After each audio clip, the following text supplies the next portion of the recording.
નમસ્કાર વિદ્યાર્થી મિત્રો, આપ સૌનું સ્વાગત છે મારી ચેનલમાં. આજે આપણે વાત કરશું ધોરણ 11ની અંદર જે ચેપ્ટરની શરૂઆત કરેલી હતી, ચેપ્ટર નંબર 8. આજે આપણે વાત કરશું 8.4ની, ચેપ્ટર 8, લેક્ચર નંબર 4. અગાઉના પ્રીવિયસ લેક્ચરની અંદર આપણે જોઈ ગયા કોષ, કોષવાદ, કોષનું વિહંગાવલોકન. હવે એને જ અનુસરીને એક નાનો અમથો પોઈન્ટ એ આપણે જોશું, અને એ છે કોષની અંદર જોવા મળતી વિવિધતા. જોઈએ, શરૂઆત કરીએ.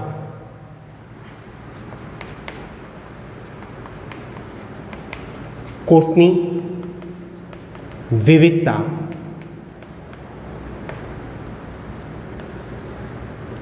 કોષની અંદર કઈ વિવિધતા એ રહેલી છે? કોષ કયા પ્રકારની વિવિધતા એ દર્શાવે છે? તો અહીંયા આપણે દર્શાવશું કે કોષની અંદર મુખ્યત્વે 3 પ્રકારની વિવિધતા એ રહેલી છે. પોઈન્ટ એ સૌથી પહેલો દર્શાવીએ કે કોષ એ 3 પ્રકારની વિવિધતા એ દર્શાવે છે. એની અંદર 3 પ્રકારની વિવિધતા એ રહેલી છે. અને 3 પ્રકાર કયા? તો કે સૌથી પહેલો પ્રકાર જોવા જઈએ તો ખાસ કરીને કદમાં વિવિધતા એ જોવા મળતી હોય છે. બીજો પોઈન્ટ એ જોવા જઈએ તો આકારમાં વિવિધતા એ જોવા મળે છે. કદ, આકાર. અને ત્રીજી વિવિધતા એ આપણે જોવા જઈએ, કદ, આકાર અને ત્રીજી વિવિધતા એ છે કાર્ય. કોષ 3ની અંદર વિવિધતા દર્શાવે છે, કદ, આકાર અને કાર્યમાં. શરૂઆત કરીએ આપણે. સૌથી પહેલો પોઈન્ટ, અને પોઈન્ટ છે કદને લઈને. કદને લઈને કેવા પ્રકારની વિવિધતા એ જોવા મળે છે? તો અહીંયા આપણે અમુક બાબત એ દર્શાવશું કે કદને લઈને જોવા જઈએ. સૌથી પહેલો પોઈન્ટ આપણે અહીંયા દર્શાવીએ કે સૌથી નાનો કોષ એ જો જોવા જઈએ તો સૌથી નાનો કોષ એ છે માઇકોપ્લાઝમાનું, જેનું કદ 0.3 μm જેટલું છે, માઇક્રોમીટર જેટલું. આ સૌથી નાનામાં નાનો કોષ છે.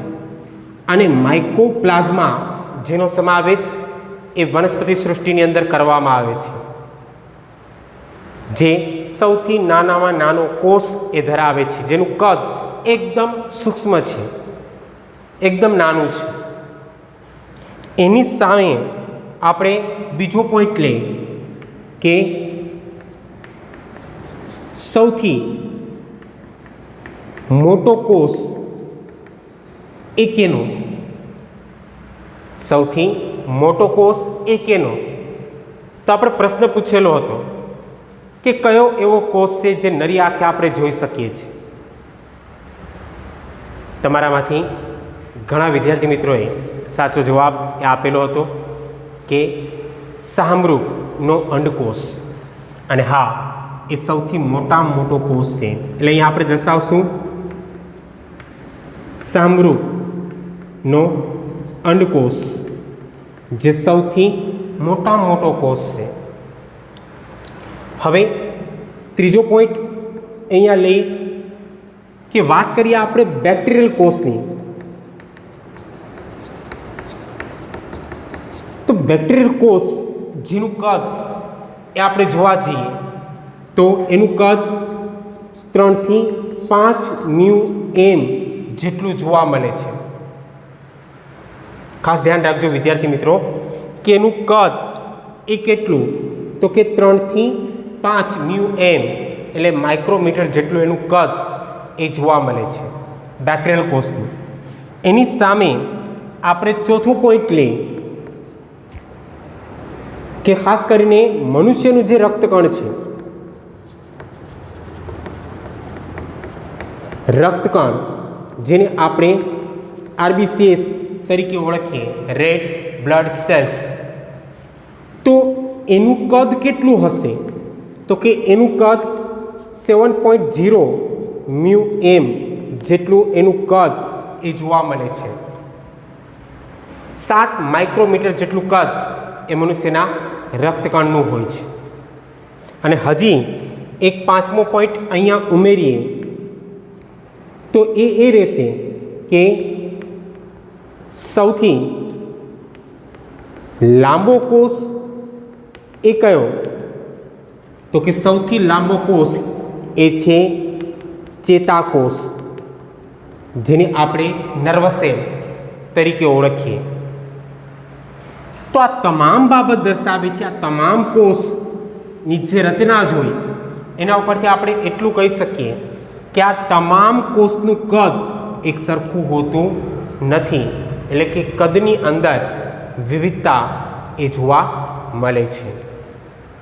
તો આ કદને લઈને વિવિધતા જોઈ. એવી જ રીતના આપણે બીજો પોઈન્ટ લઈએ, એ પોઈન્ટ છે આકારને લઈને. તો કે કોષ એ આકારમાં પણ વિવિધતા દર્શાવે છે. તેનો આકાર એ જોવા જઈએ તો તેનો આકાર એ ઘનાકાર હોય, ઉપરાંત બીબાકાર સ્વરૂપે પણ જોવા મળે, ઉપરાંત સ્તંભાકાર સ્વરૂપે પણ જોવા મળે, ઉપરાંત બહુકોણીય આકાર સ્વરૂપે પણ જોવા મળે, ઉપરાંત તંતુમય આકાર સ્વરૂપે કે અનિયમિત આકાર એનો જોવા મળતો હોય છે. તો અહીંયા કહી શકીએ કે એક જ આકાર નથી, આકારમાં પણ વિવિધતા છે. ખાસ કરીને અહીંયા આપણે દર્શાવીએ કે ઘન સ્વરૂપે હોય તો ઘનાકાર, બિંબ સ્વરૂપે હોય તો બીબાકાર, સ્તંભ સ્વરૂપે હોય તો સ્તંભાકાર, બે કરતાં વધારે કોણ હોય તો બહુકોણીય, એક તંતુ જેવી રચના હોય તો તંતુમય, અથવા કોઈ સરખો આકાર જ ન હોય તો એ અનિયમિત આકાર હશે. બેસ્ટ એક્ઝામ્પલ આપણે આપી શકીએ અમીબાનું, કે અમીબા એ અનિયમિત આકારનું સજીવ છે. તો આકારની અંદર પણ આપણે જોઈ શકીએ છીએ કે વિવિધતા એ જોવા મળે છે. એવી જ રીતના આપણે ત્રીજો પોઈન્ટ એ લઈએ તો ત્રીજો પોઈન્ટ છે કાર્યને લઈને.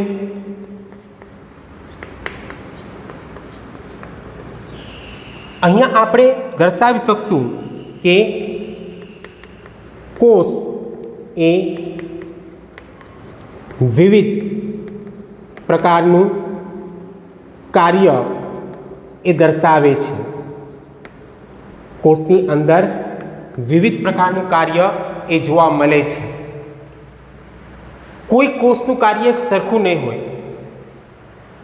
જેમ જેમ કોષ બદલશે એમ એનું કાર્ય પણ બદલશે. પણ સૌથી મહત્વની બાબત એ આપણે અહીંયા દર્શાવશું કે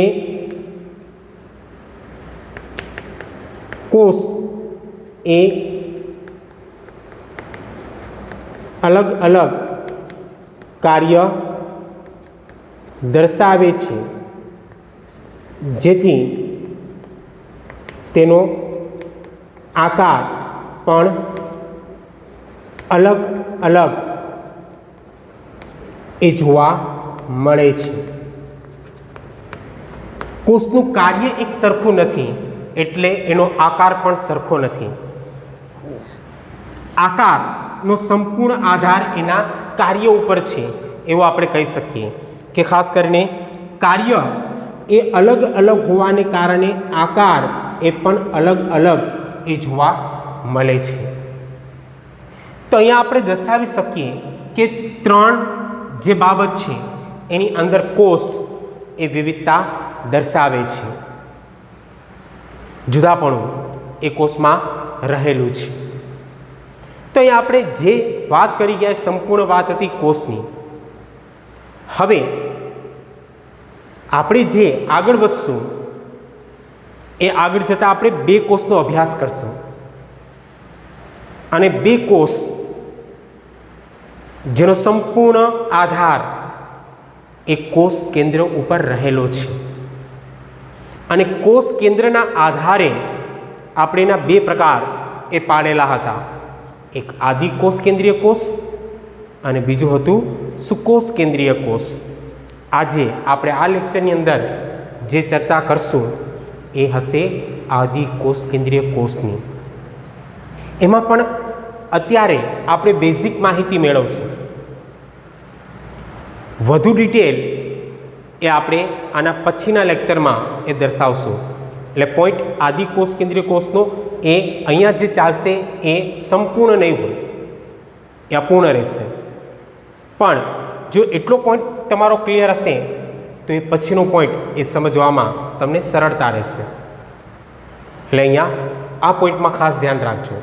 જોઈએ, શરૂઆત કરીએ સૌથી પહેલા કોષની અને એ છે આદિ કોષ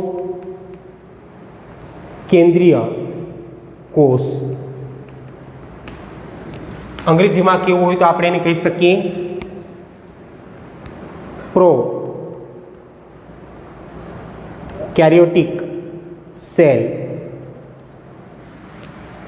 આદિ કોષ કેન્દ્રીય કોષ અથવા એને આપણે પ્રો કેરિયોટિક સેલ્સ તરીકે ઓળખીએ.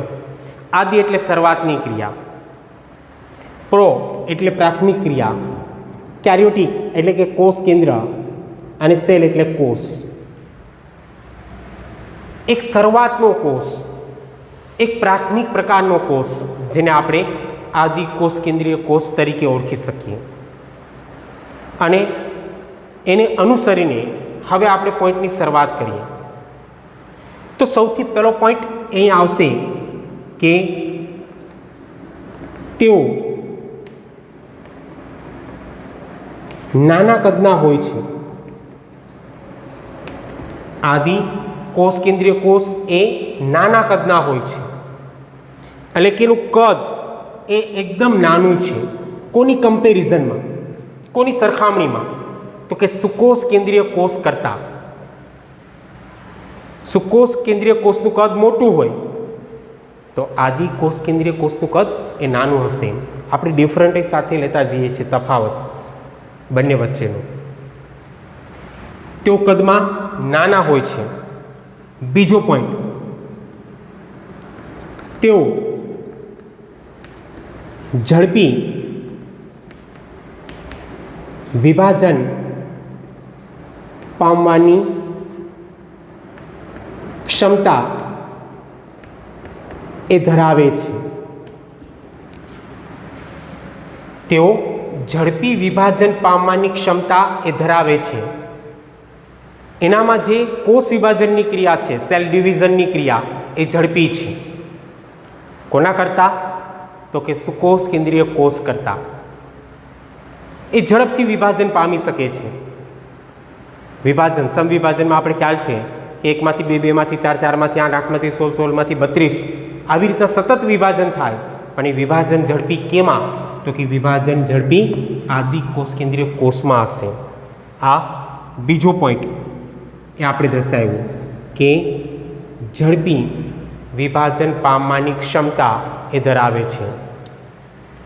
હવે ત્રીજો પોઈન્ટ દર્શાવીએ કે તેઓ કદ અને આકારમાં વિભિન્નતા એ દર્શાવે છે. કઈ બી બાબતમાં એ વિભિન્નતા દર્શાવશે? તો કે ખાસ કરીને કદ અને આકારમાં વિભિન્નતા દર્શાવે છે. આદિ કોષ કેન્દ્રીય કોષનું કદ એક સરખું નથી અને એના આકાર એ પણ સરખા નથી. આપણે એક્ઝામ્પલ દ્વારા સમજીએ કે અહીંયા આપણે એક્ઝામ્પલ દર્શાવીએ કે આદિ કોષ કેન્દ્રીય કોષની અંદર આપણે સમાવેશ કેનો કરીએ? તો તો કે એક તો આપણે સમાવેશ કરી શકીએ બેક્ટેરિયાનો, બીજો સમાવેશ કરીએ નીલ, હરિત, લીલનો, ત્રીજો સમાવેશ કરીએ માઇકોપ્લાઝમાનો, અને હજી એકનો સમાવેશ કરવો હોય તો સમાવેશ કરીએ પીપીએલઓનો. આ ચારે ચારની અંદર એનું કદ અને એનો આકાર સરખો હોતો નથી, એટલે આપણે દર્શાવ્યું અહીંયા કે કદ અને આકારમાં વિભિન્નતા એ દર્શાવે છે. ખાસ કરીને વાત કરીએ પીપીએલઓની, તો ધ્યાન રાખજો એનું પૂરું નામ ખાસ પ્લુરો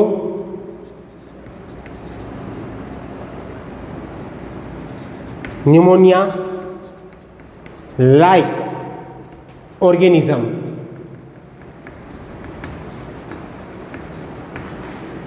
પ્લુરો ન્યુમોનિયા લાઇક ઓર્ગેનિઝમ, જેને આપણે પીપીએલઓ તરીકે ઓળખી શકશું.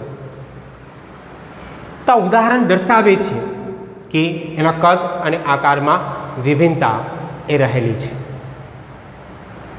હવે એને જ અનુસરીને આપણે એક પોઈન્ટ એ જોઈએ બેક્ટેરિયાને લઈને,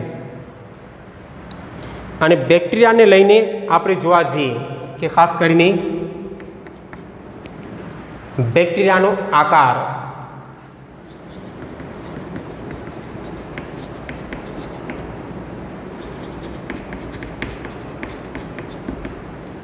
બેક્ટેરિયાના આકારો. બેક્ટેરિયાના આકાર કેટલા? તો કે બેક્ટેરિયાના મુખ્ય આકાર એ કુલ 4 છે. અહીંયા આપણે પોઈન્ટ દર્શાવશું કે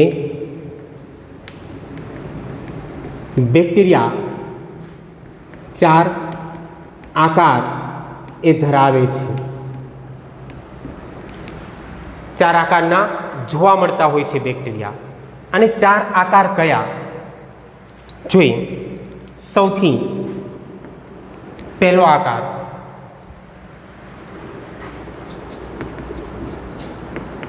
બેસિલસ જાતિના બેક્ટેરિયા. આ બેસિલસ એ બેક્ટેરિયાની એક જાતિ છે.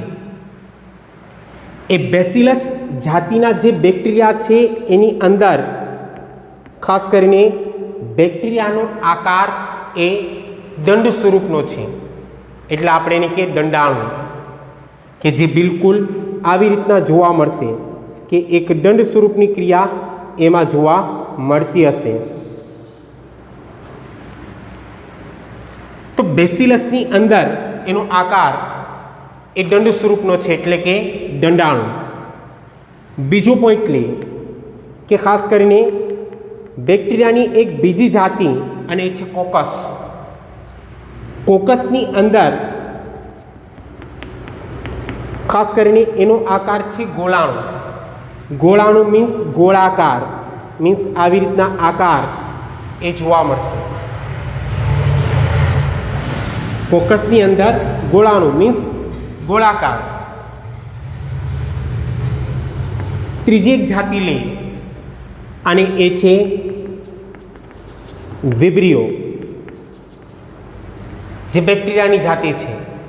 એની અંદર જોવા મળતો આકાર એ વક્રાણુ છે, વક્ર સ્વરૂપે. ખાસ કરીને આપણે દર્શાવી શકીએ અહીંયા કે આવી રીતનો આકાર, વક્ર સ્વરૂપનો આકાર એ જોવા મળશે. આ વક્રાણુ, જેને આપણે કોમા તરીકે પણ ઓળખી શકીએ, કોમા આકાર, ઇન્વર્ટેડ કોમા એ કરીએ છીએ આપણે, બસ એ જ કે કોમા આકારની ક્રિયા એ દર્શાવે છે. અને ચોથી જાતિ લઈએ તો એ છે સ્પાઇરિલિયમ, જે બેક્ટેરિયાની જાતિ છે, જેની અંદર જોવા મળતો આકાર એ છે સર્પાણુ, સર્પાકાર, જે બિલકુલ આવી રીતના તમને જોવા મળશે. સર્પ આકારની ક્રિયા એ દર્શાવશે, અથવા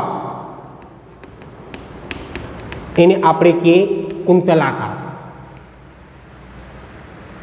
તો અહીંયા આપણે દર્શાવ્યું કે બેક્ટેરિયાની અંદર કુલ 4 આકાર એ જોવા મળે છે, એટલે કે આકારમાં વિભિન્નતા એ રહેલી છે.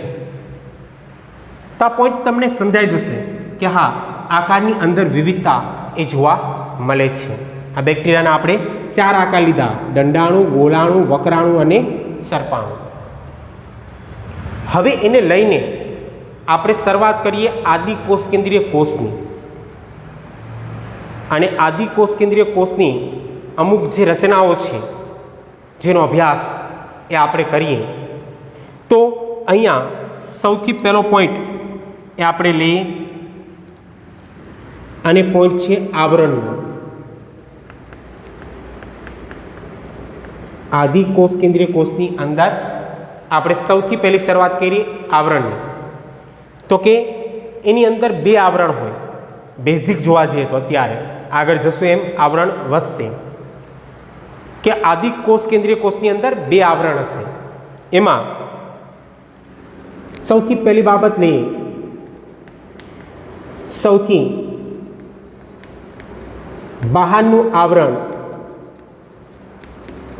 અને સૌથી જે બહારનું આવરણ છે એને આપણે કહીશું કોષ દિવાલ, એટલે કે સેલ વોલ. કોષ દિવાલ. જ્યારે અંદરનું આવરણ, જેને આપણે કયા તરીકે ઓળખી શકશું?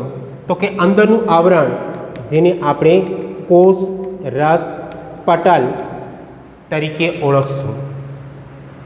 કુલ 2 આવરણ એ આવેલા હશે. આપણે આકૃતિ દ્વારા સમજીએ. અહીંયા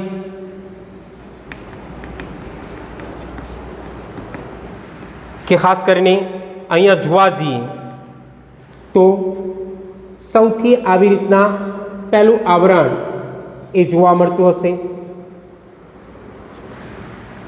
અને ત્યારબાદ એની સાથે જ સંકળાયેલું આવી રીતના એક બીજું આવરણ એ આપણે જોઈ શકશું.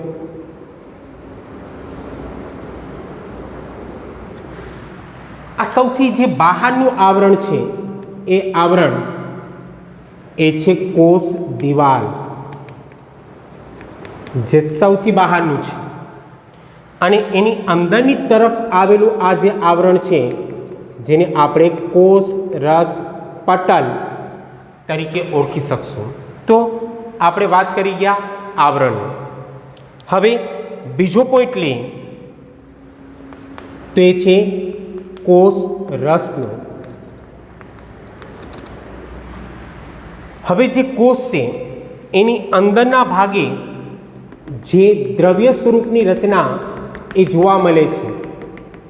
આ દ્રવ્ય સ્વરૂપની રચના ધરાવતો ભાગ એ છે કોષ રસ. એને તમે કોષ રસ કહો અથવા એને આધારક દ્રવ્ય તરીકે પણ ઓળખી શકો. એટલે અહીંયા આપણે દર્શાવશું કે કોષમાં આવેલા આધારક દ્રવ્યને કોષ રસ તરીકે ઓળખવામાં આવે છે. 2 પોઈન્ટ એ ક્લિયર, એક આવરણ અને બીજો પોઈન્ટ કોષ રસનો. હવે ત્રીજો પોઈન્ટ એ આપણે જોવા જઈએ તો ત્રીજો પોઈન્ટ છે કોષ કેન્દ્રનો.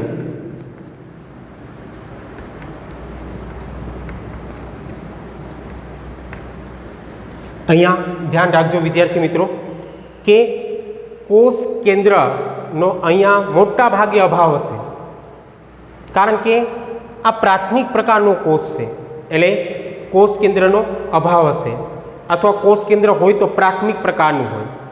પણ અહીંયા આપણે સ્પષ્ટ એક બાબત દર્શાવશું કે કોષ કેન્દ્રનો અભાવ,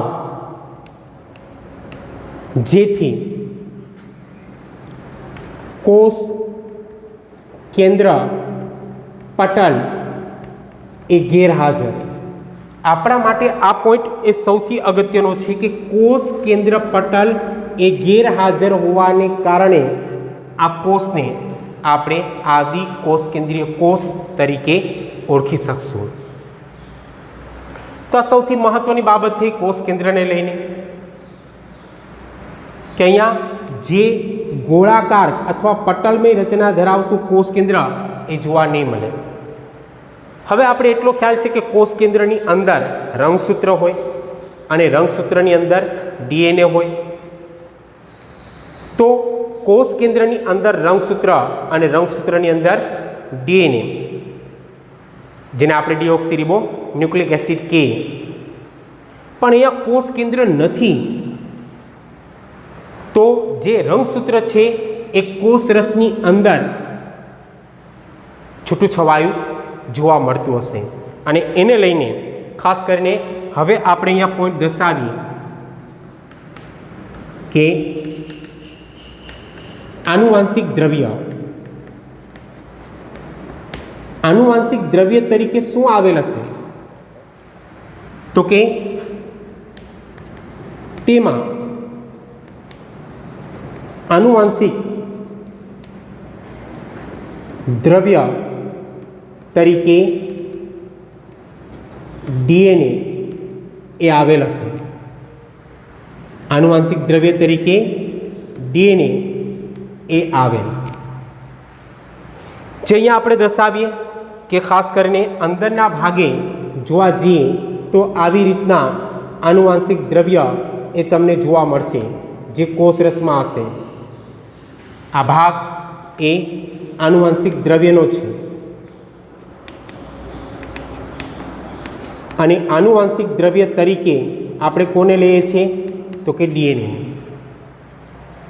અહીંયા એક વધારાની બાબત દર્શાવશું કે આ ઉપરાંત તેમાં વલયાકાર ડીએનએ એ આવેલ અને વલયાકાર ડીએનએ જેને આપણે કયા તરીકે ઓળખી શકશું? તો કે જે વલયાકાર ડીએનએ આવેલું છે એને આપણે પ્લાઝમિડ તરીકે ઓળખશું. અંદરના ભાગે તમે જોવા જશો તો અંદરના ભાગે ખાસ કરીને આવી રીતના વલયાકાર સ્વરૂપની રચના ધરાવતો ભાગ એ આવેલ હશે અને ખાસ કરીને આપણે એને કયા તરીકે ઓળખશું? તો કે વલયાકાર ડીએનએ તરીકે. અને એ આવેલો ભાગ એ બીજું કંઈ નથી, એ છે પ્લાઝમિડ. અને પ્લાઝમિડ એ બેક્ટેરિયાની અંદર જોવા મળતું એક અજોડ લક્ષણ છે જે બેક્ટેરિયામાં જ હોય. આ ધ્યાન રાખજો. તમે આગળના ચેપ્ટરોમાં ભણી ગયા છો કે વાયરસની અંદર કેપ્સિડ હતું જે એક અજોડ લક્ષણ છે, એમ બેક્ટેરિયાની અંદર પણ એક અજોડ લક્ષણ છે અને એ છે પ્લાઝમિડ, જેનો ઉપયોગ બાયોટેકનોલોજીની અંદર થાય છે, જે તમે ધોરણ 12 ની અંદર ભણશો. તો આ જે વાત કરી ગયા આપણે એ વાત હતી આનુવાંશિક દ્રવ્યની. હવે વાત કરીએ આપણે અંગિકાઓની.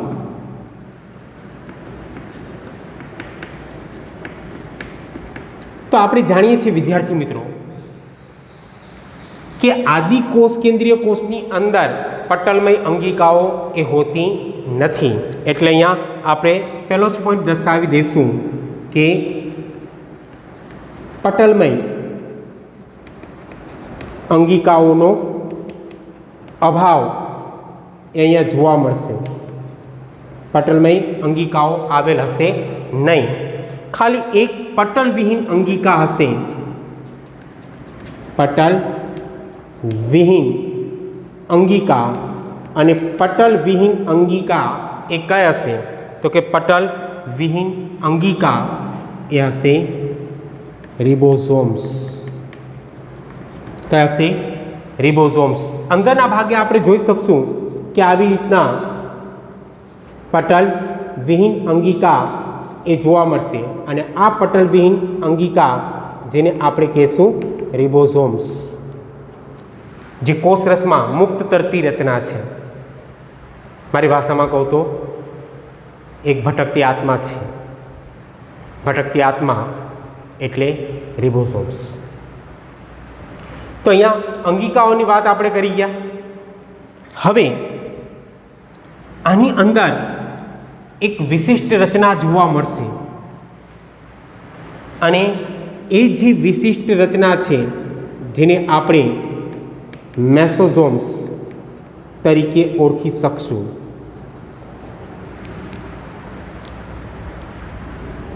જે કોષની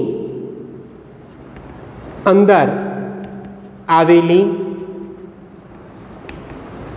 એક વિશિષ્ટ રચના છે જેને આપણે મેસોઝોમ્સ તરીકે ઓળખી શકશું.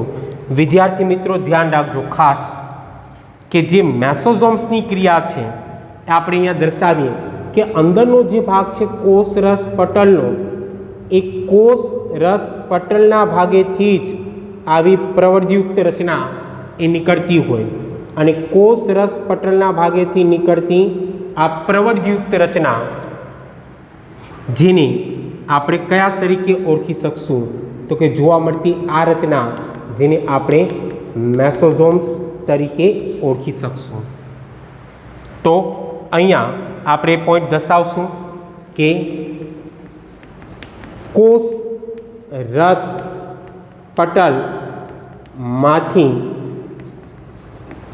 નિર્માણ પામતી રચના જેને આપણે મેસોઝોમ્સ તરીકે ઓળખી શકશું. તો આ જે બેઝિક માહિતી હતી એ આપણે જોઈ ગયા આદિ કોષ કેન્દ્રીય કોષની. પોઈન્ટ આપણો અહીંયા સુધીનો જ રહેશે આજનો. પણ જતાં જતાં આપણે બે પ્રશ્ન એ પૂછતા જશું. એમાંનો મારો પહેલો પ્રશ્ન એ છે, ઘણા વિદ્યાર્થીઓને ડાઉટફુલ હોય છે કે બેક્ટેરિયાનો સમાવેશ આપણે કેમાં કરવો, વનસ્પતિમાં કરવું કે પ્રાણીઓમાં? એ એક પ્લાન્ટ કિંગડમની અંદર આવશે કે એનિમલ કિંગડમની અંદર? તો તમારા માટે આ પહેલો પ્રશ્ન રહ્યો મારો. બીજો પ્રશ્ન કે કઈ એવી વનસ્પતિ છે જેને વનસ્પતિ સૃષ્ટિના જોકર તરીકે ઓળખવામાં આવે છે? કઈ એવી વનસ્પતિ છે જેને વનસ્પતિ સૃષ્ટિના જોકર તરીકે ઓળખવામાં આવે છે? જવાબ એટલામાં જ છે. ગોતવાનો પ્રયાસ એ કરજો. આશા રાખું કે આ વિડીયો એ તમને ગમ્યો હશે અને ગમ્યો હોય તો મારી ચેનલને સબસ્ક્રાઈબ કરો. નીચે લાલ બટન હશે એને દબાવો એટલે મારી જે નોટિફિકેશન છે એ તમને મળતી રહેશે. અને લાઈક અને શેર એ જરૂરથી કરજો. Thank you. ધન્યવાદ.